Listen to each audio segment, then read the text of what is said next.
सभी साथियों को नमस्कार। हम लोग आज पढ़ने जा रहे हैं डिसिप्लिन एंड अपील रूल 1968 यानी रेलवे सेवक अनुशासन एवं अपील नियम 1968। इसके बारे में हम लोग दोस्तों एक विस्तृत अध्ययन, ये सारी चीज़ें बारीकियों से काम करेंगे। रेलवे में अनुशासन, अखंडता और न्याय सुनिश्चित करने वाली मार्गदर्शिका है ये दोस्तों। इसको एक बेहतर तरीके से प्रस्तुत करने का प्रयास किया गया है। तो दोस्तों, रेल सेवक अनुशासन एवं अपील नियम 1968 प्रभावी तिथि 1 अक्टूबर 1968 से लागू है। ये दोस्तों संविधान के अनुच्छेद 109 के अंतर्गत ये कार्य करता है। प्रभावी तिथि हो गया दोस्तों 1 अक्टूबर 1968। और आपका जो है किस के अंतर्गत कार्य करता है दोस्तों, तो संविधान के अनुच्छेद 309 के अंतर्गत ये कार्य करता है। तो चलते हैं सीधे नियम पर। पहला नियम कहता है दोस्तों, इसमें हम लोग पहले स्लाइड्स में 3 नियम की चर्चा करेंगे, नियम 1, 2 और 3। नियम 1 कहता है दोस्तों कि टाइटल इसमें है, यह नियम 1 अक्टूबर 1968 से लागू होता है। किस पे लागू होता है? यह सभी रेल सेवकों पर लागू होता है, सिवाय उनके जो विशेष रूप से बाहर रखे गए हैं। बाहर किस पे रखे गए हैं? एप्लीकेशन में। तो बाहर रखे गए हैं दोस्तों, ये किस पे लागू नहीं होता? तो ये नहीं लागू होता है जो अखिल भारतीय सेवा के सदस्य हैं।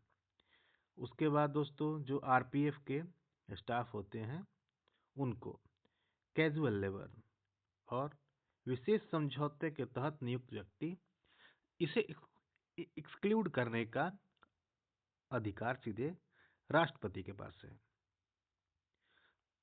दूसरा नियम कहता है दोस्तों, डेफिनेशन की बात करती है। डेफिनेशन में बहुत सारे लोग हैं, जैसे अपॉइंटिंग अथॉरिटी आता है, आपका डिसिप्लिनरी अथॉरिटी आता है, आपका अपीलिटी अथॉरिटी आता है, आपका रिविजनरी अथॉरिटी आता है। बहुत सारी चीज़ें हैं जिसमें डेफिनेशन। एक टर्म आता है दोस्तों नियुक्ति प्राधिकारी। नियुक्ति प्राधिकारी सारा हर जितने हम लोग नियम पढ़ेंगे उसमें कहीं ना कहीं नियुक्ति प्राधिकारी की बात हम लोग करेंगे। डी&आर पूरी घूम करके आती है, नियुक्ति प्राधिकारी की बात करेगी। अपॉइंटिंग अथॉरिटी, नियुक्ति, अपॉइंटिंग अथॉरिटी। अपॉइंटिंग अथॉरिटी की बात करेगी दोस्तों। उसके बाद डीए की बात होगी, डिसिप्लिनरी अथॉरिटी। फिर आपका रिवाइजिंग अथॉरिटी होता है। फिर एक होता है दोस्तों रिव्यूइंग अथॉरिटी। तो आगे चल के ये सारा हम लोग पढ़ेंगे कि ये होते क्या है। अपॉइंटिंग अथॉरिटी नॉर्मल में मान लीजिए जैसे दोस्तों कि जो रेलवे के लेवल 1 के कर्मचारी होते हैं उनके जो अपॉइंटिंग अथॉरिटी होते हैं दोस्तों जूनियर स्केल। जूनियर स्केल जो होते हैं दोस्तों ये ग्रुप बी के ऑफिसर रैंक होते हैं। यानी ऑफिसर की जो सीढ़ी होती है, जैसे कर्मचारियों की जो सीढ़ी होती है वो लेवल 1 से स्टार्ट होती है। उसके बाद कर्मचारियों की जो सीढ़ी होती है दोस्तों वो जूनियर स्केल से स्टार्ट होती है। तो लेवल 1 का अपॉइंटिंग अथॉरिटी जूनियर स्केल है।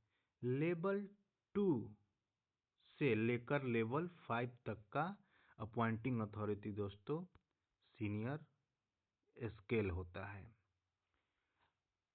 फिर लेवल 6 का जो कर्मचारी होता है दोस्तों ये जेएजी ऑफिसर होता है। जेएजी दोस्तों जूनियर एडमिनिस्ट्रेटिव ग्रेड। और जो लेवल 7 का अपॉइंटिंग अथॉरिटी होता है दोस्तों लेवल 7 का होता है दोस्तों एसएजी यानी सीनियर एडमिनिस्ट्रेटिव ग्रेड। तो हम लोगों ने पढ़ा दोस्तों अपॉइंटिंग अथॉरिटी के बारे में। यानी नियुक्ति प्राधिकारी वह जिसने कर्मचारी को वास्तव में नियुक्त किया है या उस श्रेणी पद पर नियुक्ति का अधिकार रखता है जो भी उच्च हो। तो हम लोग अगले स्लाइड्स में चलते हैं, क्योंकि हम लोगों ने अभी क्या पढ़ा, नियम 1 में पढ़ा दोस्तों, यह किस पर लागू होता है, इसकी डिफिनीशन 2 में आ गई।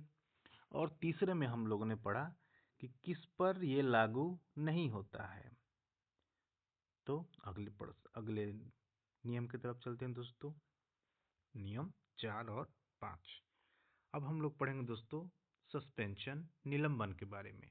निलंबन कब और क्यों होता है, किस नियम के तहत होता है दोस्तों, निलंबन का अर्थ क्या है। निलंबन कह रहा है कि निलंबन कोई दंड नहीं है, बल्कि सेवा का अस्थायी स्थगन है। यानी जो आपका सस्पेंशन है दोस्तों, वो क्या है, एक प्रोसीजर है, आपका डिसिप्लिनरी प्रोसीजर है। अब इसमें क्या होता है दोस्तों कि सक्षम प्राधिकारी अनुशासनात्मक कार्यवाही लंबित होने पर या आपराधिक मामलों की जांच के दौरान निलंबन का आदेश दे सकता है। तो कैसा कैसा कंडीशन होता है दोस्तों, जैसा कि अगर आपको पुलिस अरेस्ट कर लिया और आप 48 घंटों से अधिक हिरासत में रहते हैं तो आपको डिम्ड सस्पेंशन माना जाएगा। सस्पेंशन से एक महत्वपूर्ण जानकारी ये है दोस्तों कि जैसे हम लोग डी&आर पढ़ रहे हैं, यानी डिसिप्लिन एंड अपील 1959, इसी के साथ चलते रहता है दोस्तों स्टैंडर्ड फॉर्म। स्टैंडर्ड फॉर्म जो होता है दोस्तों, एक होता है स्टैंडर्ड फॉर्म SF1, इसमें होता है दोस्तों सस्पेंशन। फिर होता है दोस्तों SF2, इसमें होता है डीम्ड सस्पेंशन, जो हम लोगों ने अभी चर्चा किया कि डीम्ड सस्पेंशन कैसे काम करता है। डीम्ड सस्पेंशन कैसे काम करता है दोस्तों कि अगर आप पुलिस हिरासत 48 घंटे से अधिक रहने पर डीम्ड सस्पेंशन, तो डीम्ड सस्पेंशन कब माना जाएगा, जब 48 घंटे पहले आप अरेस्ट हुए थे उस समय से होता है। स्वतः निलंबन एक और कंडीशन है, अपराध की सजा। मान लीजिए कि आप 48 घंटे से कैद हैं, जेल हो गया है, आप अपराध की कोई सजा दी गई है, तो उस कंडीशन में भी आपको डीम्ड सस्पेंशन उसी समय से ये मान लिया जाता है। अब जैसा कि निलंबन का आदेश तब तक प्रभावी रहता है जब तक प्राधिकारी इसे रद्द यानी रिवोक न कर दे। तो निलंबन अभी हम लोग जैसे पढ़ रहे थे दोस्तों कि SF1 पढ़े थे हम लोग सस्पेंशन के लिए, SF2 पढ़े थे दोस्तों हम लोग डीम्ड सस्पेंशन के लिए। तो ऐसे ही एक SF3 होता है दोस्तों, उसमें क्या होता है कि कर्मचारी सस्पेंड कर दिया गया तो उसके खर्चे, उसके जीवन यापन के लिए उसको निर्वाह भत्ता दिया जाता है। निर्वाह भत्ता जो होता है दोस्तों, वो कर्मचारी का वेतन का 50% होता है, उसे दिया जाता है। फिर और ये जो सस्पेंशन होता है दोस्तों, एक बार में ये पहली बार में आपको 90 दिन तक किया जाएगा, 90 दिन के अंदर ही इसे रिव्यू किया जाएगा, रिव्यू करके ही इसको बढ़ाया जाता है, नहीं तो ये स्वतः क्या होता है, इसको मान लिया जाता है कि ये रद्द हो गया। हाँ, अब जो रिव्यू है हम लोग इसमें जो पढ़ रहे थे कि रद्द करना, तो निलंबन रद्द कैसे होता है, तो इसके लिए स्टैंडर्ड फॉर्म 4 होता है। इसी में होता है रिवोकेशन, यानी कोई कर्म अधिकारी जिसने सस्पेंड किया है उसको इसको सस्पेंस जो रद्द करेगा, जो सस्पेंशन हुआ था उसको रद्द करेगा। तो SF4 के द्वारा ये रिवोकेशन होता है। निलंबन के दौरान अधिकार और समीक्षा, ये नियम 5 में बताया गया है।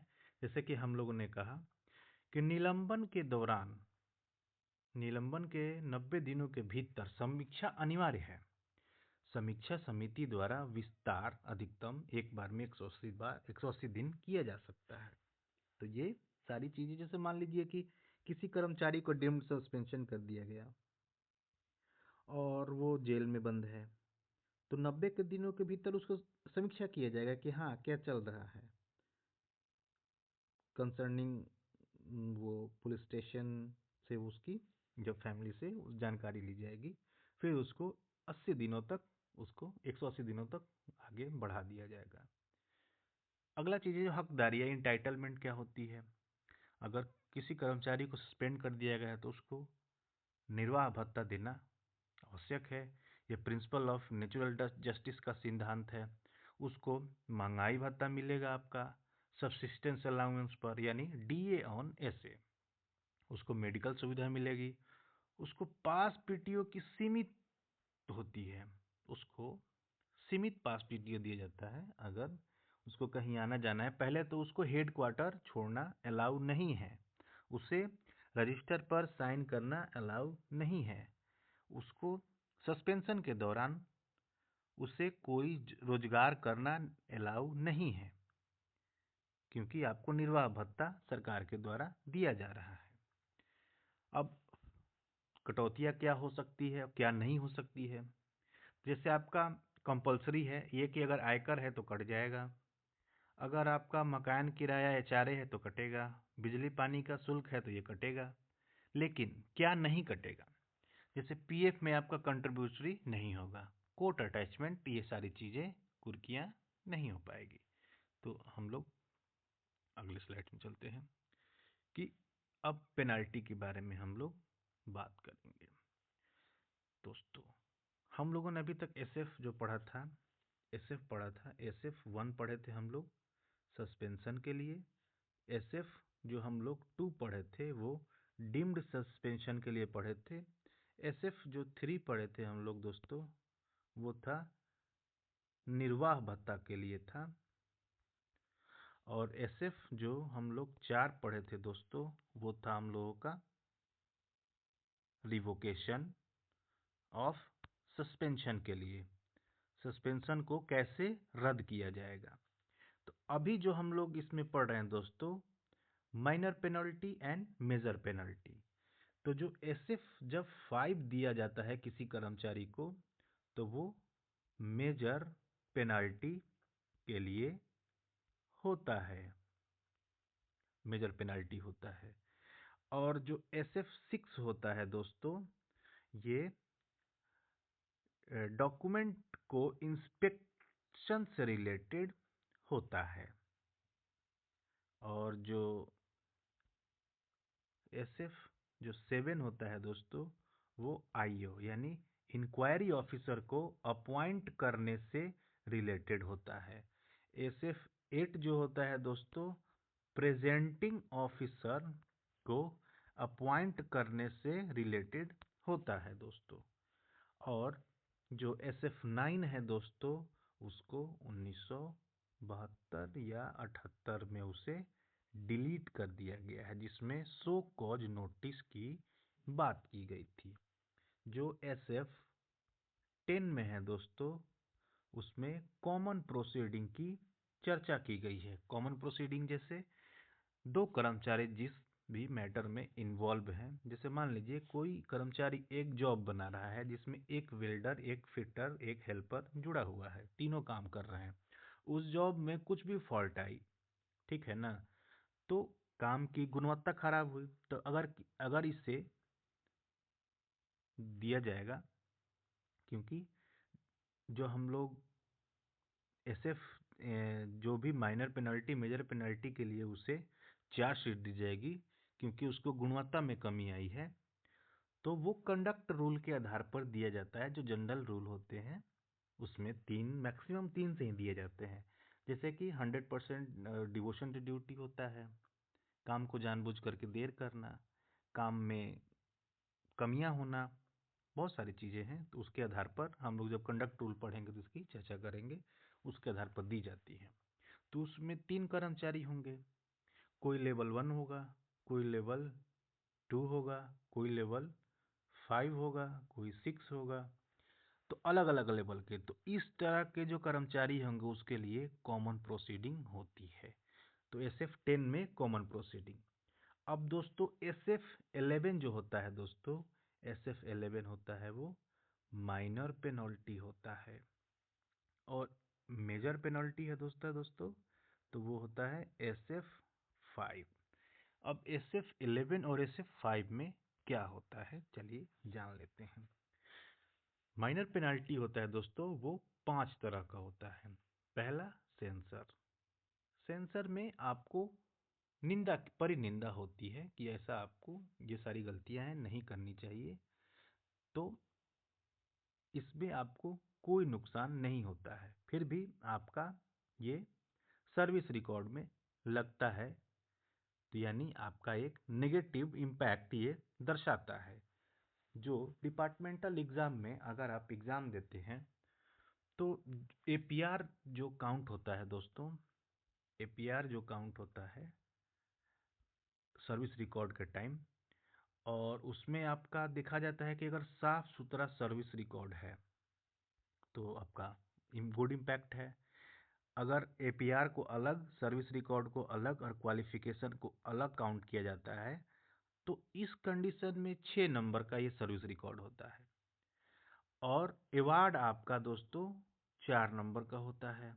लेकिन अगर आपको कोई पेनाल्टीज है, जैसे कि अभी हम लोग पढ़ रहे थे कि इसमें से अगर कोई पेनाल्टीज है, माइनर पेनाल्टी, तो आपका 1 नंबर डिडक्ट किया जाएगा, क्योंकि आपका स्पॉटलेस नहीं है APR यानी सर्विस रिकॉर्ड।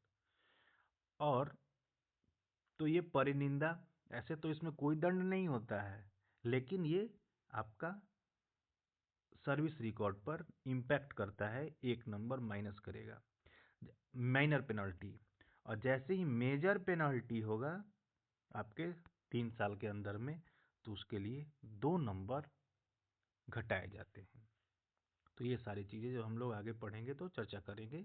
अभी हम लोग मेन मुद्दे पर अपने आते हैं कि परिनिंदा जो होता है दोस्तों, सेंसर, इसमें आपका कोई दंड नहीं होता, लेकिन सर्विस रिकॉर्ड पे इम्पैक्ट आता है। अब पदोन्नति पर रोक, ये माइनर पेनल्टी में होता है, लेकिन ये निश्चित अवधि 3 साल के अंदर अगर होता है तो ये माइनर पेनल्टी होता है। रेलवे कोई आर्थिक क्षति की वसूली, ये भी माइनर पेनल्टी है दोस्तों।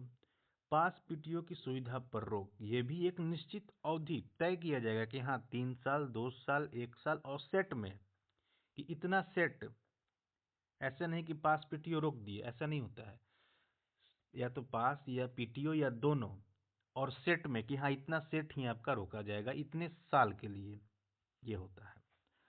तो अगला है दोस्तों कि वेतन वृद्धि यानी इंक्रीमेंट पर रोक। एक टर्म है दोस्तों बिना संचयी, जो एक टर्म है ये कि बिना संचयी प्रभाव, और एक होता है संचयी प्रभाव। दोनों का मतलब होता है दोस्तों कि एक विथ कुमुलेटिव इफेक्ट, और एक होता है दोस्तों विदाउट कुमुलेटिव इफेक्ट। विथ मतलब संचयी प्रभाव, और एक होता है बिना संचयी प्रभाव। तो बिना संचयी प्रभाव में दोस्तों अगर मान लीजिए आपको 2022 में आपको चार्जशीट दिया गया, SF11 पेनाल्टीज तय की गई कि आपका इंक्रीमेंट रोक दिया गया बिना ही संचयी के प्रभाव के 3 साल तक, तो वो माइनर पेनाल्टी होगा। तो बिना, जैसे ही 2025 पूरेगा 3 साल, जुलाई से रोक दिया, जनवरी से रोक दिया, जैसे भी, तो आपका 3 साल का जो ये था 2025 में, वो सारा जुड़ करके आपका लागू हो जाएगा। तो वो 3 साल का नुकसान होता है समय का, बाद में सारी आपको चीज़ें जोड़ के मिल जाती है। लेकिन जहाँ कहेगा विथ कुमुलेटिव इफेक्ट यानी संचयी प्रभाव के साथ, तो जहाँ से 2022 से आपका इंक्रीमेंट शुरू हुआ था, लगा था, उसके बाद 3 साल जो रुक गया वो वहीं से स्टार्ट होगा फिर 25 में। अगर मान लीजिए आप 19,900 यानी लेवल 2 ग्रेड के कर्मचारी हैं, आपका एक इंक्रीमेंट लग गया और हो गया आपका 20,500, 20,500 हो गया। अगर ये विथ कुमुलेटिव इफेक्ट के साथ काम करता है, विथ कुमुलेटिव इफेक्ट के साथ काम करता है दोस्तों, तो अगर 3 साल की ये विथ कुमुलेटिव है तो 20,500, तो अगला इंक्रीमेंट आपका क्या होता? 21,100 होता। लेवल 2 कर्मचारी की बात कर रहे हैं। तो विथ में 3 साल, तो जैसे 2022 में आपको पेनाल्टी दी गई, तो 2025 में आपका वो टर्म पूरा हो रहा है 3 साल का, तो विथ कुमुलेटिव होगा तो वो यहाँ से स्टार्ट होगा 21,100 से। लेकिन अगर ये कहेगा कि विदाउट कुमुलेटिव इफेक्ट यानी बिना संचयी प्रभाव, जैसा कि उसमें स्लाइड्स में शो कर रहा था, तो 3 साल वो जुड़ता रहेगा तीनों साल का, आपके अकाउंट में लगेगा नहीं। लेकिन जैसे ही 2025 आएगा तो तीनों साल का जोड़ करके आपका एक बार में 21,100, फिर 21,700, फिर ऐसे होगा 22,300, 22,900, फिर 23,500 जोड़ करके आपको एक बार में दे दिया जाएगा।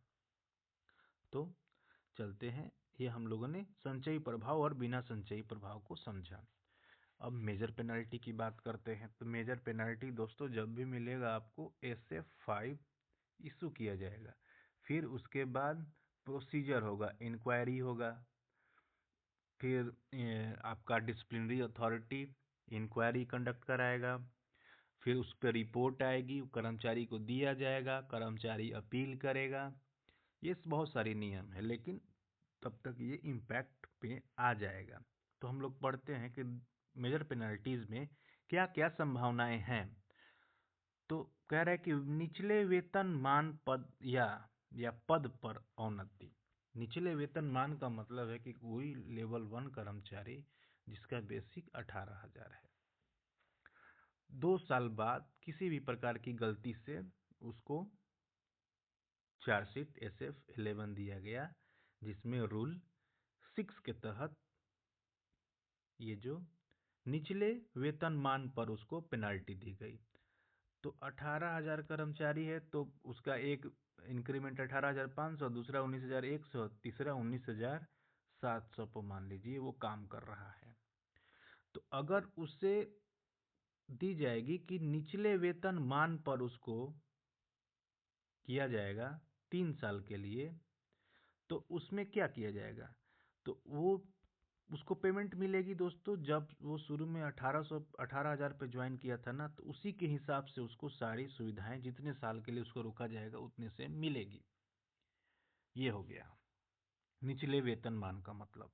लेकिन अगर ये होता है कि किसी कर्मचारी को निचले पद पर अवनति, यानी कह रहा है कि पद पर रिडक्शन इन पे, रिडक्शन इन पोस्ट कह रहा है पद का। तो अगर मान लीजिए कोई कर्मचारी 1900 ग्रेड पे का है, लेवल 2 का, वो प्रमोशन पा करके लेवल 5 में चला गया है, तो कहेगा कि निचले पद पर वेतनमान, तो उसका मतलब होगा कि प्रमोशन तो हो गया लेवल 5 पर, लेकिन जितने समय तक उसको 1900 ग्रेड पे के हिसाब से उसको पेमेंट दिया जाएगा। तो मेजर पेनल्टी काफ़ी इम्पैक्ट करता है। दूसरा है दोस्तों कंपल्सरी रिटायरमेंट। कंपल्सरी रिटायरमेंट तो अच्छा नहीं है, फिर भी एक हद तक वो सही है, क्योंकि कंपल्सरी रिटायरमेंट में होता है दोस्तों, तो आपको पास PTO पास मिलता है, PTO नहीं मिलता है, पास हो गया। उसके बाद दोस्तों आपको पेंशनरी बेनिफिट मिलेगा, आपको लीव इनकैशमेंट मिलेगा, और भी सारी चीज़ों को, सुविधाओं से आपको वंचित नहीं किया जाता है। लेकिन अगर सेवा से रिमूवल तो भविष्य के नियुक्ति के लिए तो अयोग्य नहीं होता है, लेकिन आपको पेंशनरी बेनिफिट नहीं मिल पाता है, सारे बेनिफिट फॉरफीचर हो जाते हैं। अगर डिसमिस भी होता है दोस्तों तो भविष्य में सरकारी सेवा के लिए ही अयोग्य करार दिया जाएगा। ये बहुत ही रेयर केस में होता है और बहुत ही सबसे अगर किसी एक कर्मचारी को अगर डिसमिस किया जाएगा तो बहुत ही ये सबसे उसके लिए बुरा दंड माना जाएगा। तो इसमें क्या होता है कि पेंशनरी बेनिफिट सारी सारी बेनिफिट तो जाएगी ही, उसके अलावा आप किसी भी सेंटर हो या स्टेट हो, आप कहीं भी नौकरी नहीं कर पाएंगे। अगले स्लाइड में चलते हैं दोस्तों। तो इसका क्या होगा आगे? अगर मान लीजिए कोई प्राधिकारी कार्यवाही, इसमें देखेंगे हम लोग कार्यवाही का अधिकार, प्राधिकारी और कार्यवाही का अधिकार। तो नियम 7 और नियम 8 प्रश्न आता है कि हमेशा आता है कि सर्वोच्च पदाधिकारी, सर्वोच्च अनुशासनिक प्राधिकारी यानी डिसिप्लिनरी अथॉरिटी कौन है? तो ये हमेशा आता है दोस्तों, प्रेसिडेंट आता है। अब क्या है? दो है, नियुक्ति प्राधिकारी, अनुशासनिक प्राधिकारी। तो नियम 7 है दोस्तों डिसिप्लिनरी अथॉरिटी से। नियम 7, अपने अधीनस्थ को वह दंड दे सकता है, ये डिसिप्लिनरी अथॉरिटी 7 में है। नियम 8, आरोप पत्र चार्जशीट जारी करने का अधिकार है, ये डिसिप्लिनरी अथॉरिटी को होता है, यानी अनुशासनिक प्राधिकारी को होता है। अब जैसे एक टर्म है ऑफिशिएटिंग कर्मचारी। ऑफिशिएटिंग का मतलब ये होता है दोस्तों, प्राधिकारी का उच्च उच्च पद के आधार पर होगा जिस पर वह वर्तमान में कार्य कर रहा है, ना कि उसके मूल पद के आधार पर। मतलब कि अगर एक कर्मचारी लेवल 1 में ज्वाइन किया, यानी 18,000 बेसिक पर, उसने प्रमोशन 2 पाया, तो वो चला गया दोस्तों 2400 ग्रेड पे में, 2400 ग्रेड पे में चला गया। तो जब भी ऑफिशिएटिंग उस पर कोई काम किया जाएगा तो ऑफिशिएटिंग पे के अकॉर्डिंग काम किया जाएगा, इस पर काम किया जाएगा, न कि इस पर काम कीजिएगा जहां से वो मूल में ज्वाइन किया था। तो इसका मतलब वही था। आगे चलते हैं दोस्तों। दीर्घ दंड आरोपित करने की प्रक्रिया, नियम 9। मेजर पेनाल्टी में क्या होगा? SF5 जो हम लोगों ने चर्चा किया था, SF11 तक पढ़े थे हम लोग। SF5 जो हम लोग दीर्घ दंड, मेजर पेनाल्टी, पहले SF5 दिया जाएगा, फिर इंक्वायरी हो, इंस्पेक्शन होगा डॉक्यूमेंट्स का, फिर इंक्वायरी होगी, फिर रिपोर्ट की जाएगी। अब इसमें क्या होगा? SF5 में आरोप पत्र जारी होगा, 4 एनेक्जर जारी होगा। एनेक्जर में दोस्तों क्या होता है? लिस्ट ऑफ डॉक्यूमेंट्स आता है, लिस्ट ऑफ विटनेस आता है, कुछ जरूरी डॉक्यूमेंट्स आते हैं दोस्तों। इसमें ये चारों, आज को आगे हम लोग इसको डिस्कस कर देंगे। फिर अगला टर्म क्या होगा? निरीक्षण होगा, दस्तावेजों का निरीक्षण होगा, और डिफेंस काउंसलर यानी आपका बचाव का कार्य होगा। जैसे ही आपको रिपोर्ट चार्जशीट इशू किया जाएगा तो आपसे अपने बचाव के बयान में आपको जवाब देना पड़ेगा उसके खिलाफ। फिर इंक्वायरिंग जांच अधिकारी, इंक्वायरी ऑफिसर की अपॉइंट होगी। तो इंक्वायरिंग ऑफिसर जो होता है दोस्तों SF7 के हिसाब से ये होते हैं, और जो प्रेजेंटिंग ऑफिसर के होते हैं SF8 से होते हैं। उसके बाद रिपोर्ट होगा। लेकिन एक टर्म होता है कि बचाव सहायक। डिफेंस काउंसलर जो होता है दोस्तों, यानी डिफेंस हेल्पर, 3 प्रकार के होते हैं। 3 प्रकार जैसे कि जो हमारे डिफेंस, एक होता है, इसमें देखें जैसे कि सेवारत, सेवानिवृत्त या ट्रेड यूनियन पदाधिकारी। अब 3 कंडीशन होता है। जो यानी सेवारत यानी एक्टिंग कर्मचारी है, एक्टिंग कर्मचारी, वो कितने मामलों में? तो 3 मामलों में वो हेल्पर, डिफेंस हेल्पर, उसके पास मिनिमम वो कम से कम मैक्सिमम 3 में काम कर सकता है एक बार में, उससे ज़्यादा वो नहीं कर सकता है।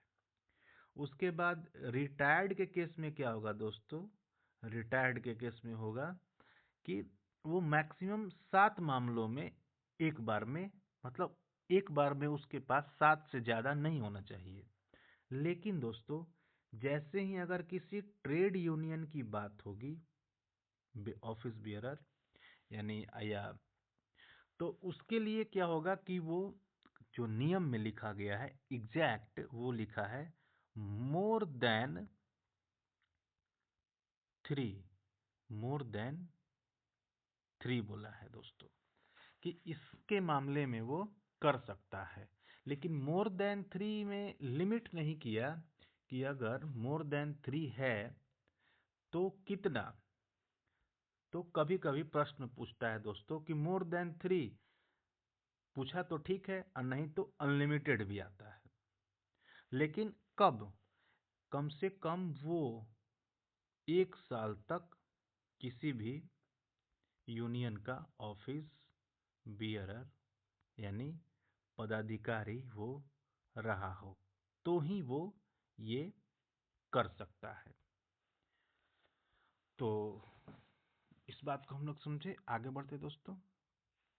जांच रिपोर्ट जो कह रहा है कि जांच रिपोर्ट पर कार्रवाई और लघु दंड, हम नियम 10, 11, 12, 10 तो है दोस्तों कि एक्शन ऑन इंक्वायरी रिपोर्ट होगा। जैसे कि हम लोग अभी देख रहे थे कि क्या हुआ, SF5 इशू हुआ, फिर इंस्पेक्शन हुआ डॉक्यूमेंट का, हमारा डिफेंस काउंसलर हमने तैयार किए, इसमें से किसी को भी हमने तैयार किए। फिर उसके बाद क्या हुआ, जांच अधिकारी हुआ, प्रेजेंटिंग ऑफिसर का नियुक्ति हुआ, फिर एक रिपोर्ट तैयार हुआ कि हाँ अब इस पर क्या हुआ, गवाही होगी, बहस होगी और जांच रिपोर्ट को आगे बढ़ाया जाएगा। तो हम लोग फिर यहाँ से अब जांच रिपोर्ट में क्या होगा, जांच रिपोर्ट में ये होता है दोस्तों, अनुशासनिक प्राधिकारी जांच रिपोर्ट को आगे बढ़ाएगा। तो किसके द्वारा बढ़ाएगा, इंक्वायरी ऑफिसर। कभी कभी इंक्वायरी ऑफिसर के अंडर में प्रेजेंटिंग ऑफिसर होते भी हैं, नहीं भी होते हैं। इंक्वायरिंग ऑफिसर हो गया। अब क्या करें कि इंक्वायरी ऑफिसर जांच करेंगे, इसमें कर्मचारी से भी क्रॉस आपका एग्जामिनेशन हो सकता है। वो आपके जो डिफेंस हेल्पर हैं वो अपनी बात को कर्मचारी के पक्ष से रखेंगे, फिर आपस में उन लोगों की बात होगी, सहमति असहमति, टेंटेटिव नोट्स ऑफ डिस्कशन या डिसेंट्स बनाए जाएंगे, फिर कर्मचारी को दिया जाएगा। अब इसमें क्या होगा कि जो जांच अधिकारी है, अनुशासनिक अधिकारी, वो क्या करेगा दोस्तों, वो ये करेगा कि अनुशासनिक अधिकारी जांच अधिकारी से असहमत भी हो सकता है और सहमत भी हो सकता है। ऐसा नहीं कि इंक्वायरी ऑफिसर जो कह दिया वो आपका डिसिप्लिनरी अथॉरिटी मानने के लिए बाध्य होगा। असहमति के कारण वो लोग बताएंगे, कर्मचारी को देंगे। किसी किसी कंडीशन में होता है दोस्तों, अब तो ये हो गया, मालूम चला कि उसने इतना बड़ा जुर्म उससे कार्य हुआ ही नहीं, अपराध, और उसे मेजर पेनल्टी दे दिया गया। तो ये लोग मेजर पेनल्टी को माइनर पेनल्टी में भी कन्वर्ट कर सकते हैं। या मान लीजिए कि DA ने दे दिया, डिसिप्लिनरी अथॉरिटी ने, तो वो अपील करेगा। जो अपीलीय अथॉरिटी होगा उसको अगर मानेगा तो सही भी रहेगा, तो उसको वही रख देगा, कंफर्म कर देगा कि नहीं वो ठीक है।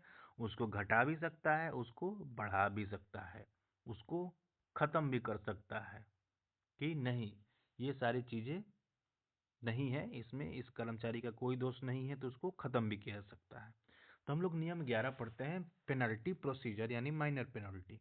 माइनर पेनल्टी में क्या होता है दोस्तों, माइनर पेनल्टी में ये होता है कि पहले आपको चार्जशीट दिया जाता है SF11, उसके बाद जो रिप्रेजेंटेट आप करेंगे कर्मचारी, इसमें क्या होता है कि सामान्यतः जांच नहीं होती है, लेकिन एक कंडीशन में होता है, यदि वेतन वृद्धि पर रोक 3 वर्ष से अधिक हो तो पेंशन प्रभावित हो तो जांच अनिवार्य है। जैसे कि हम लोगों ने पिछले स्लाइड्स में पढ़ा था कि माइनर पेनल्टी कितने तक, तो वो कह रहा था कि निश्चित अवधि, ये भी निश्चित अवधि यानी 3 साल के भीतर तक अगर है तो वो माइनर पेनल्टी, अगर 3 साल से अधिक जाएगा तो वो दोस्तों मेजर पेनल्टी में चल जाता है, इसलिए उसमें इंक्वायरी आवश्यक हो जाता है।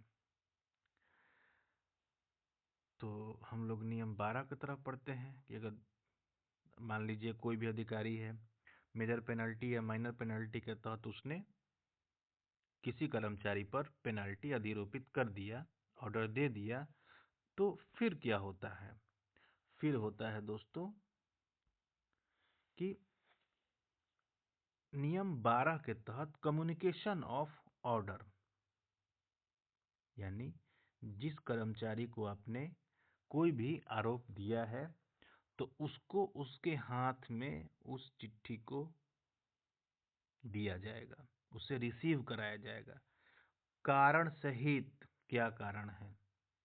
यही है, कहा है कि आदेशों की सूचना लिखित रूप और कारण सहित कर्मचारी को दी जानी चाहिए। अगला हम लोग चलते हैं दोस्तों, विशेष प्रक्रियाएं और अपवाद। हम लोग पढ़ेंगे कॉमन प्रोसीडिंग नियम 13, क्योंकि हम लोग नियम 12 तक पढ़ लिए कि कम्युनिकेशन ऑफ ऑर्डर। हम लोग 12 पढ़ते हैं दोस्तों। क्या है ये हमारा कि कॉमन प्रोसीडिंग। कॉमन प्रोसीडिंग क्या होती है कि जब, अब हम लोगों ने भी बात किया था कि 3-4 लोग एक ग्रुप में काम कर रहे हैं, उनसे कोई गलतियां हो गई तो इस पर वो कॉमन प्रोसीडिंग के तहत कार्रवाई होगी। तो कॉमन प्रोसीडिंग SF 10 से होता है। कॉमन प्रोसीडिंग किससे होता है दोस्तों? SF 10 से होता है। SF 10 में कॉमन प्रोसीडिंग, SF 11 में होता है दोस्तों माइनर पेनल्टी। आगे बढ़ते हैं कि जब एक ही मामले में 2 या अधिक रेल सेवक शामिल हो तो राष्ट्रपति या सक्षम प्राधिकारी संयुक्त जांच का आदेश दे सकते हैं। नियम 13 हो गया। अब नियम 14 पे चलते हैं।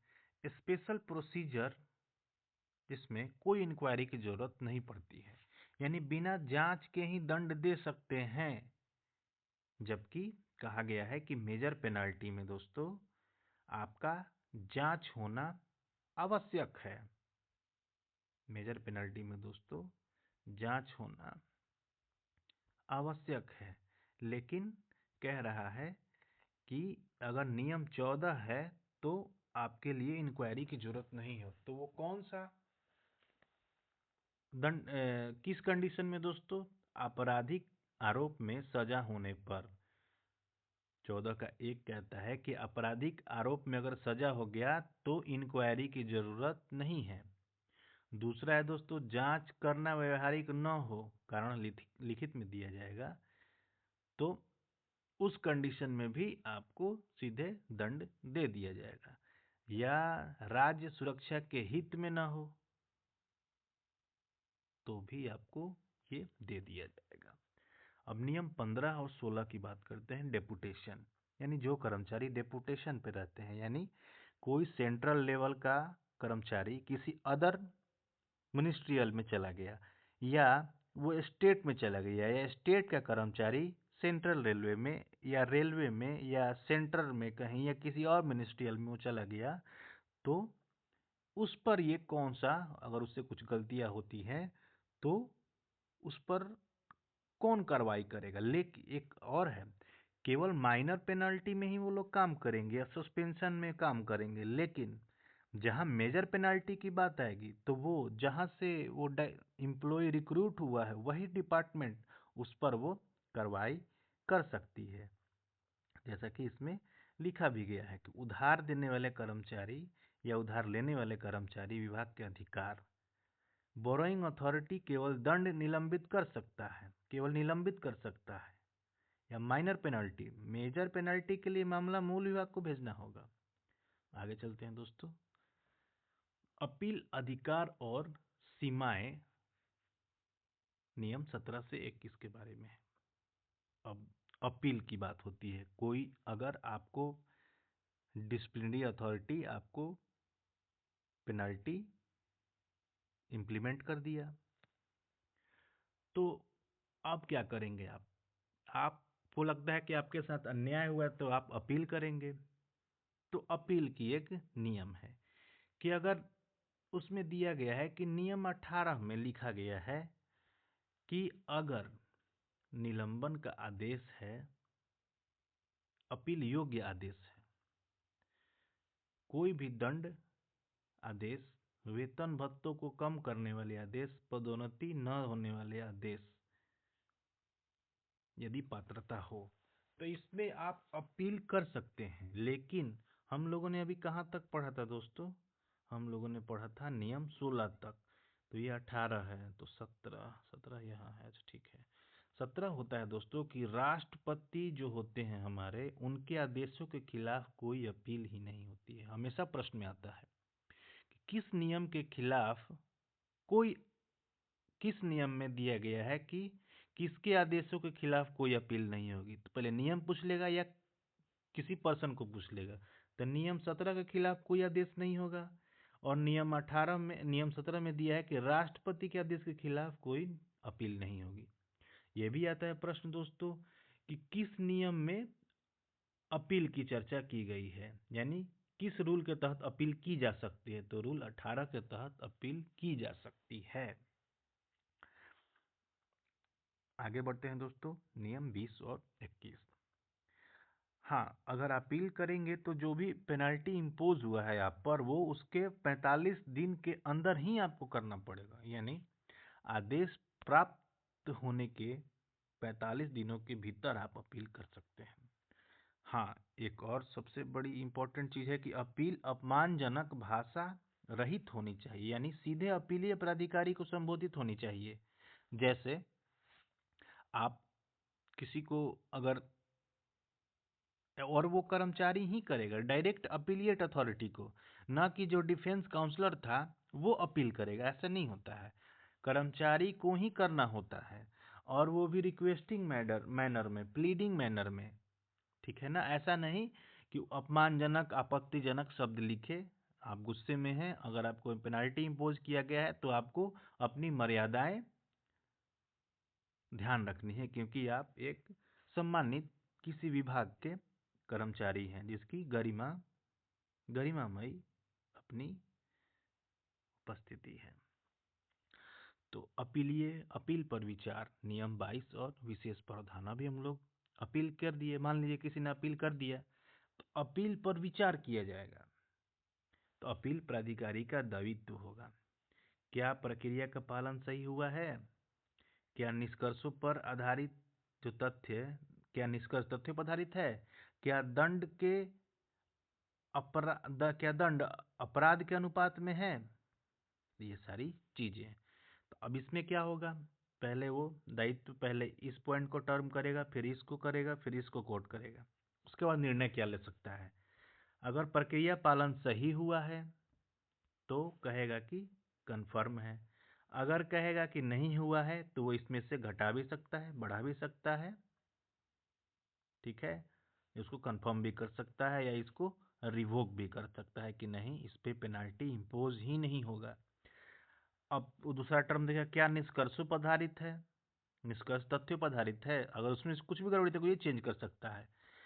और कहेगा क्या दंड अपराध के अनुपात में है, यानी अगर उसका दंड माइनर पेनल्टी का है तो उसे माइनर पेनल्टी ही दिया जाएगा, उससे अगर मेजर पेनल्टी है तो उसको मेजर पेनल्टी ही दिया जाएगा। लेकिन अगर मेजर पेनल्टी का अपराध है और उसे माइनर पेनल्टी दिया गया है तो वो इसको वृद्धि कर सकता है। अगर माइनर पेनल्टी का अपराध है और मेजर पेनल्टी दिया गया उसको कम कर दिया जाएगा। लेकिन इसके अंदर एक टाइम लिमिट होता है दोस्तों। टाइम लिमिट ये होता है कि अगर हमें घटाना है, अगर हमें SF 5 दे दिया गया है, अगर हमने अपील किया, अपीलीय अथॉरिटी को, उसने सारा विचार किया, तो उससे अगर मेरा दंड को घटाना है तो वो 1 साल, वर्ष, उसका जो टाइम होता है 1 वर्ष के भीतर उसको करना होगा। लेकिन अगर SF5 से SF11 करना होगा तो। लेकिन अगर मुझे SF11 दिया गया है, अगर लगा उसे कि नहीं, जितना बड़ा अपराध है उतनी बड़ी इसको सजा नहीं दी गई है, दंड नहीं दिया गया है, इसको SF5 देना चाहिए, SF11 दिया गया है, तो वो 6 महीना के भीतर उसको ही करना होगा। ये सारा नियम है दोस्तों। तो आगे बढ़ते हैं।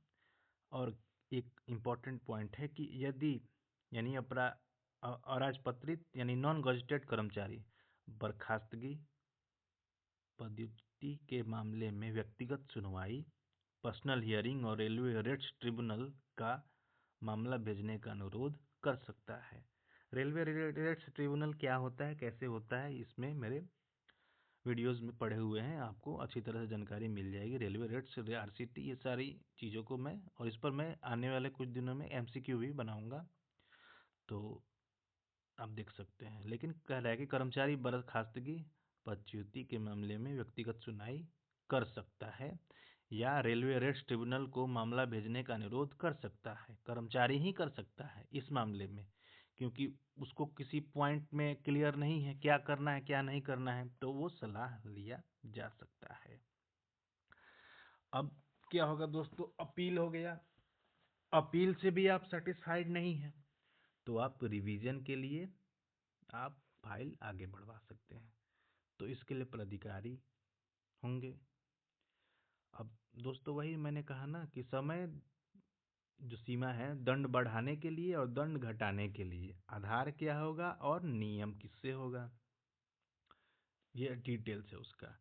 तो रिवीजन जो होता है दोस्तों, ये 25 सेक्शन के तहत होता है। जो रिव्यू होता है दोस्तों, वो 25A के तहत होता है।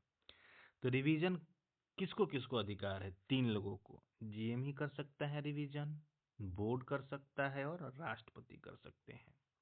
ठीक है, लेकिन रिव्यू केवल राष्ट्रपति कर सकते हैं, ये ध्यान देना है। अगर दंड बढ़ाना है तो 6 महीने के अंदर बढ़ाएंगे, दंड घटाना है तो आप 1 वर्ष के अंदर घटा देंगे। आधार क्या है? प्रक्रियात्मक त्रुटि हो गया या अन्याय हुआ होगा, इसी के हिसाब से ना कोई अपील करेगा। अगर मान लीजिए कुछ ने गलती किया, उसी को उसको उसी हिसाब से सजा मिले तो वो क्यों करेगा। लेकिन अब रिव्यू कैसे होता है? तो केवल नए एविडेंस के आधार पर ही रिव्यू होता है। ये 25 नियम है। तो आगे बढ़ते हैं। हम लोगों ने अभी नियम 25A क्लियर कर लिया। अभी हम लोग अब 26 नियम के बारे में जानेंगे, यानी आदेशों की तामील यानी इम्प्लीमेंटेशन ऑफ ऑर्डर। तो ये दोस्तों व्यक्तिगत रूप से भी दिया सकता है या डाक द्वारा भी दिया जा सकता है। नियम 26A कहता है दोस्तों कि रेलवे बोर्ड राष्ट्रपति आदेशों के सचिव या हस्ताक्षर करेंगे। नियम 27 भी है दोस्तों, 27 के बारे में हम लोग अभी जानते हैं।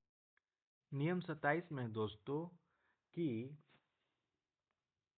Power to relax time limit and to condone delay, नियम 27 में है कि यानी अगर प्रशासनिक कार्रवाई में प्रशासन द्वारा कुछ त्रुटियां होने के कारण कर्मचारी को अधिक समय या एक्सटेंड समय किया जाता है। नियम 28 है दोस्तों कि वो UPSC से सलाह ले सकता है। आयोग की सलाह की प्रति कर्मचारी को दी जाएगी। जो 29 है दोस्तों हमारा कंडक्ट रूल, उसमें रिपील और सेविंग की चर्चा की गई है दोस्तों। जो हमारा जो रूल 30 है दोस्तों, रील 30 में रिमूवल ऑफ डाउट्स की चर्चा की गई है। और जो नियम 31 है दोस्तों, उसमें पिटीशन याचिका की राष्ट्रपति को याचिका प्रस्तुत करने का अधिकार सुरक्षित है। चलते हैं दोस्तों कुछ इंपॉर्टेंट MCQ टॉपिक्स, इन चीज़ों को हम लोग आगे करेंगे। जैसे हम लोग अभी SF को बारे में पढ़ लेते हैं, यानी स्टैंडर्ड फॉर्म, जैसे हम लोगों ने अभी पढ़ा था। तो SF1 क्या होता है? सस्पेंशन ऑर्डर होता है। SF2 deemed suspension. SF3 निर्वाह भत्ता प्रमाण पत्र, यानी आपको इसी के आधार पर निर्वाह भत्ता मिलेगा। अगर कोई कर्मचारी सस्पेंड हो गया है तो वापस कैसे आएगा? SF4 के, यानी निलंबन से बहाली होगी। SF5 जिसमें हम लोग मेजर पेनल्टी को पढ़े थे। फिर SF6 होगा जो इंस्पेक्शन ऑफ डॉक्यूमेंट के लिए है। जैसे ही हम लोग पढ़े थे अभी कि मेजर पेनल्टी दिया जाता है, तो उसमें इंस्पेक्शन ऑफ डॉक्यूमेंट होगा, डिफेंस काउंसलर होगा। उसके बाद IOPO की इम्पॉर्टमेंट होती है, फिर वो रिपोर्ट तैयार होता है, फिर उसके बाद रिपोर्ट के आधार पर आगे आगे की चीज़ें होती है। तो उसके बाद अभी SF5 पढ़े, SF6 हम लोग पढ़े इंस्पेक्शन ऑफ डॉक्यूमेंट। SF7 में दोस्तों IO की अपॉइंटमेंट होती है। SF जो है 8 है दोस्तों, इसमें प्रेजेंटिंग ऑफिसर की होती है। SF9 को डिलीट किया गया है। SF10 में हो दोस्तों कॉमन प्रोसीडिंग की बात होती है। SF11 दोस्तों माइनर पेनल्टी होती है। SF12 है दोस्तों जो नियम 14(1) के तहत सजा, जिसमें आपको इंक्वायरी करने की जरूरत नहीं है, ये SF12 में है। SF13 में होता है दोस्तों कि कोई भी रिटायर्ड रेलवे कर्मचारी है तो उसको अगर कुछ पेनाल्टी या कुछ करना है तो राष्ट्रपति से परमिशन मांगा जाता है। और SF14 होता है दोस्तों, उसी के तहत किसी भी रिटायर्ड रेलवे कर्मचारी पर आप प्रशासनिक कार्रवाई करते हैं। तो कुछ इंपॉर्टेंट MCQ देखते हैं दोस्तों कि निलंबन की समीक्षा कितने दिनों के भीतर रहने वाले, तो वो 90 डेज के भीतर। और कि SF5 का उपयोग किस लिए होता है, तो मेजर पेनल्टी के लिए होता है दोस्तों। अपील की समय सीमा क्या है, तो वो दोस्तों 45 डेज होता है। हटाने, रिमूवल और बर्खास्तगी और डिसमिसल में क्या अंतर होता है, तो रिमूवल में दोस्तों, रिमूवल यानी बर्खास्तगी और डिसमिसल में क्या अंतर होता है, तो रिमूवल में दोस्तों नौकरी की पात्रता नहीं होती है, और डिसमिसल में दोस्तों मैंने फ्यूचर एम्प्लॉयमेंट की होती है। तो अधिक जानकारी के दोस्तों इस्टेब्लिशमेंट रूल को फॉलो करें यूट्यूब पर। मिलते हैं अगले वीडियो में। धन्यवाद। कैसा लगा ये जरूर बताइएगा, क्या गलतियां हैं, क्या कमियां रह गई, इसको सुधार किया जाएगा। धन्यवाद।